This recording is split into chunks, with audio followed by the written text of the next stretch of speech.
everyone, and thank you for coming in and joining us today. My name is Lisa Bravo, and I'm with Memorial Healthcare System. Memorial has 6 hospitals, and one of them is Joe DiMaggio Children's Hospital, which that's the one that I mainly focus my work on.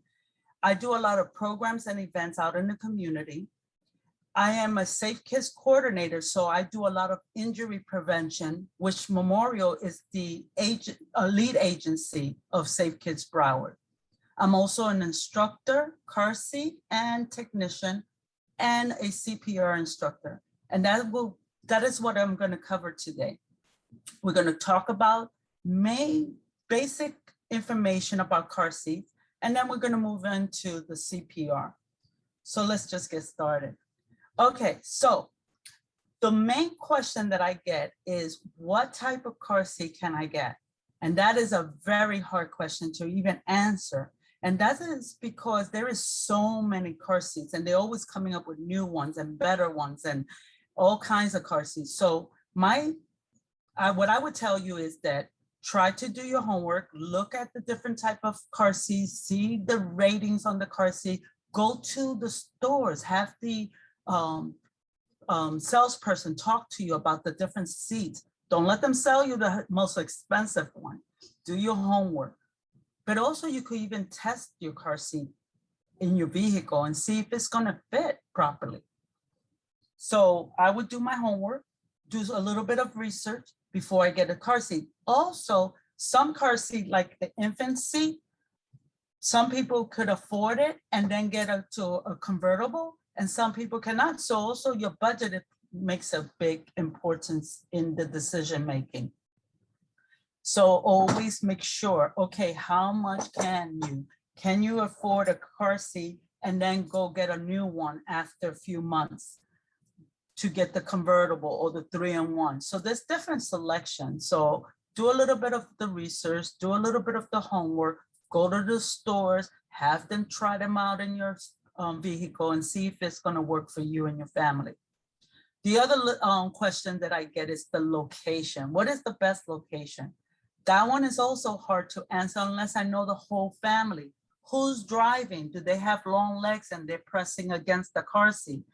Are there other children? Are there other car seats in the vehicle? So all this takes into consideration on where is that car seat going to fit the best and secure all the time. That's what we're more concerned about, that the car seat is going to fit in the best location with the proper security at all times. Okay, and that would be the best location. The other topic that we get a lot, we see a lot of people get the extra aftermarket products. Aftermarket products is like those little cushions that go on the harness, the extra paddings. We tell you whatever came in the car seat was tested with that car seat. You don't need to get anything extra because it might just kind of change or shift the style of the way the car seat was even tested. So try not to get any type of extra market. Save your money, or even if you could return the items if they gave it to you, and get something else that you can really use or need. There are several types of car seats. This is an infant seat right here. It has its carrier. And then this one is a convertible, which starts off rear facing. And yes, we could use it for infants. This is a 5-pound all the way up. And then it goes forward facing.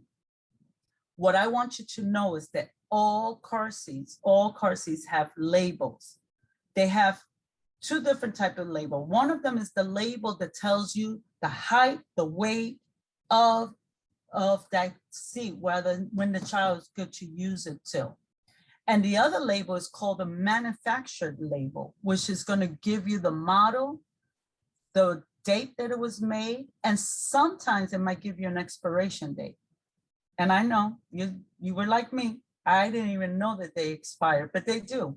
They expire. So if they don't give you the expiration date, it's 7 years when it was made. It is no longer at use. because of wear and tear on that seat. The label that has the weight and height would also tell you, like for this one, this is a convertible, it tells me where the belt pad should go for forward facing and where the belt pad should go for rear facing. And if you're not using the belt pad, they also tell you about where the lower anchors, okay? So it gives you those indications. And your vehicle will give you where the lower anchors are at. They're usually a little round tab that you'll see where you could use the lower anchors.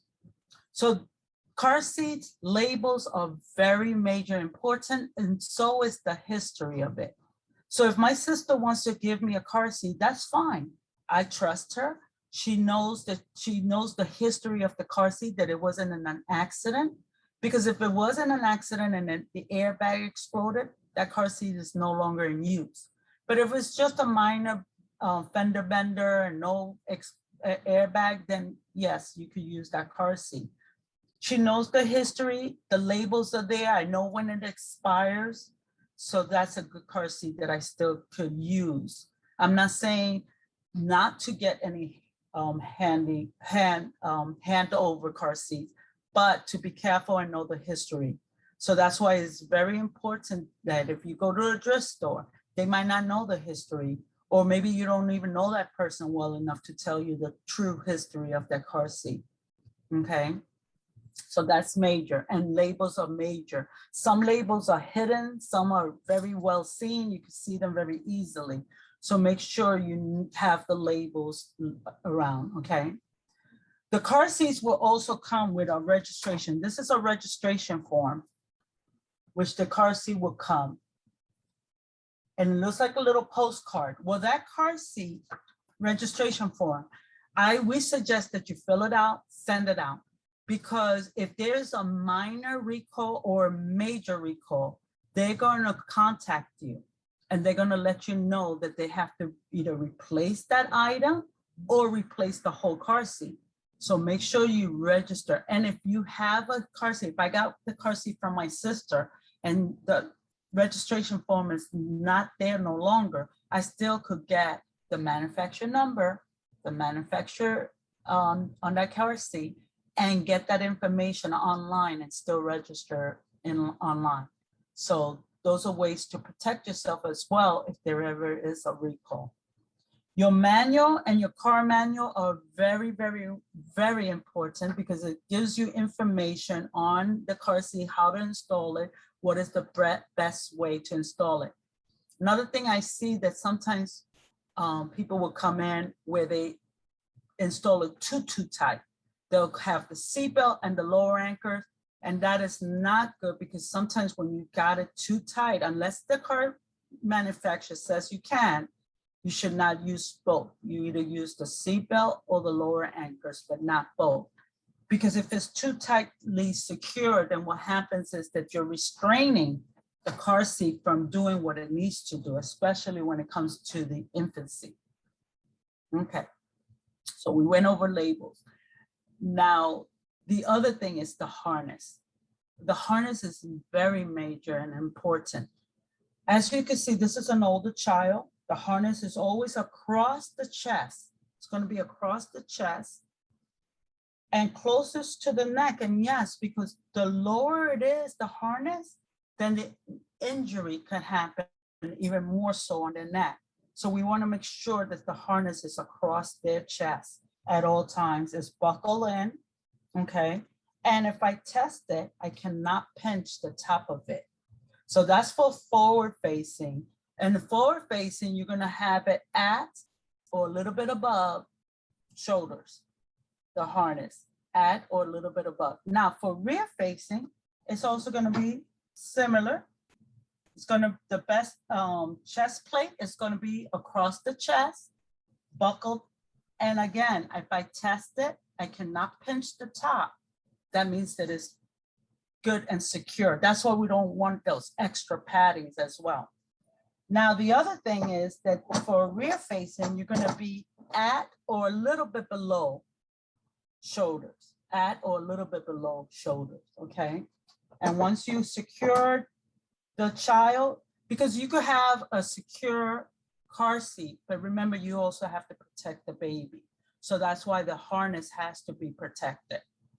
Okay, and that's most of the questions that I get about car seats. So one, do a little bit of research, do your homework, go to the store, have them test it out before you buy a car seat. Because a lot of times the question is, so what's the best location? Again, it goes with the whole family. So have them test it out. And if you have other car seats, have those car seats there so you can see that if that car seat is going to be good. Two, once you selected the location, secure it, read your manual, make sure that everything is going to be secured and nicely fit. And then third is to make sure that the harness is properly fit as well. We want you and your family to be safe at all times.